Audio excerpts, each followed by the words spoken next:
कटिहार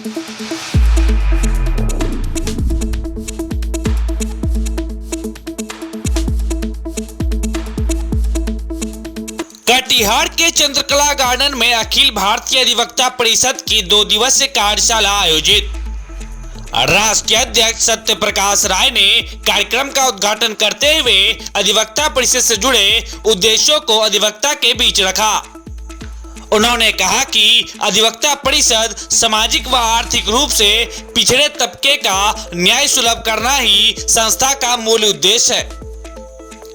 इसके अलावा समाज में सांस्कृतिक या सभ्यता से जुड़े मुद्दों पर अधिवक्ता परिषद अपनी आवाज बुलंद करता है।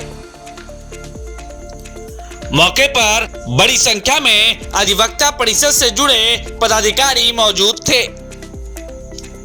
Manish Kumar, Kosi star news, Katihar.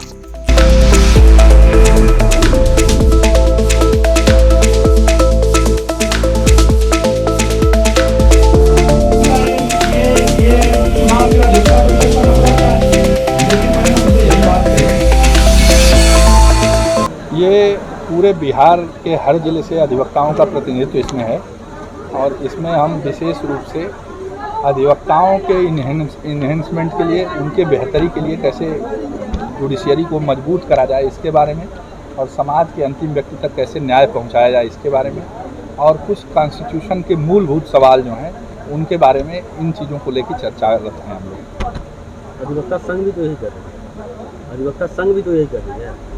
अधिवक्ता संघ ये नहीं कर रहे, क्योंकि हम विशेष रूप से जिस काम में लगे हैं, अधिवक्ता संघ का जो काम है, किस अधिवक्ता संघ की आप बात करें जरा उसको बता दीजिए, हम समझ लें कौन से अधिवक्ता संघ की बात करें। डिस्ट्रिक्ट बार केवल वकीलों के लिए काम करती है, हम समाज के लिए काम करते हैं। हम वकीलों का ऐसा समूह है जो देश के लिए, समाज के लिए काम करता है, जिससे कि हम लोगों को देश के तमाम ऐसे बड़े इश्यूज होते हैं, जैसे कई ऐसे मुद्दे आते हैं जो समय समय पे PIL में आ जाते हैं, जैसे हमारे कल्चर से रिलेटेड मामला है, हमारे संस्कृति से रिलेटेड मामला है और कोर्ट के अंदर चैलेंज होता है, तो ऐसे मामलों में हम लोग इंटरवीन करते हैं, ऐसे मुकदमों को हम लोग लड़ते हैं। अधिवक्ता संघ ये काम नहीं करता है। हम विशेष रूप से जो अधिवक्ता संघ है केवल वकीलों के बीच में काम करता है। हम वकीलों के संगठन जरूर हैं, लेकिन हम समाज के लिए, देश के लिए, हम वकीलों के लिए काम नहीं कर रहे हैं। वेलफेयर, वकीलों का वेलफेयर हमारा लक्ष्य नहीं है। जुडिशियरी मजबूत हो ये तो लक्ष्य है, लेकिन वकीलों का वेलफेयर हमारा लक्ष्य नहीं है।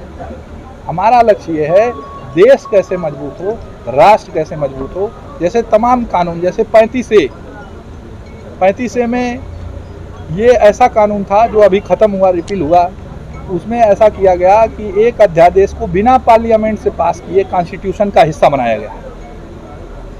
इसके बारे में कोई आवाज़ नहीं उठाया। इतने दिनों से बाद गत से कानून चलता रहा, लेकिन अधिवक्ता परिषद ने इसको इशू बनाया। क्यों? क्योंकि ये ठीक नहीं था। तमाम ऐसे विषय, जैसे कुछ दिन पहले आपने सुना होगा राम सेतु आंदोलन चला था। राम सेतु में उसको, सेतु को तोड़ने की बात, हमारे कल्चर, हमारे अस्मिता का सवाल था। उसको कानूनी रूप से, चूंकि वो कोर्ट में मामला गया, तो हमने कानून के माध्यम से उसको बचाया। इसी तरह से और भी तमाम, राम मंदिर का मुकदमा है। राम मंदिर के मुकदमे में हमारा ये मानना था, हमारा ये स्टैंड था कि ये सांस्कृतिक रूप से हमारे देश के अस्मिता का, हमारे देश के प्रतीक का मामला है, हमारी संस्कृति का मामला है। हम सनातन संस्कृति है, उसका द्योतक है, वो प्रतिबिंब है, वो, इसलिए वो होना चाहिए। उसका मुकदमा हम कोर्ट में लड़े। कितने दिनों का है ये? हमारा अधिवक्ता परिषद 1992 से अस्तित्व में है। 1992 से अस्तित्व में। गढ़ियाम कब तक चलेगा ये? एक दिवसीय? आज और कल 2 दिवस। 2 दिन मतलब आप ज्वलंत मुद्दों को ही उठाते हैं। हाँ, और ऐसे जैसे अभी तमाम जगहों पे कोरोना में किस तरह से, कोरोना एक पेंडेमिक था, एक महामारी थी, ऐसे समय में हम वकीलों के संरक्षण के लिए भी काम करते हैं। बार में जैसे इंफ्रास्ट्रक्चर उसका मजबूत हो, इसके लिए PIL करना, इसके लिए फंड कहीं से अगर दिलवा सकते हैं दिलवाना। हम बार एसोसिएशन के पैरेलल कोई ऑर्गेनाइजेशन नहीं है, हम एक तरह से एक NGO हैं। वकीलों द्वारा बनाई गई एनजीओ।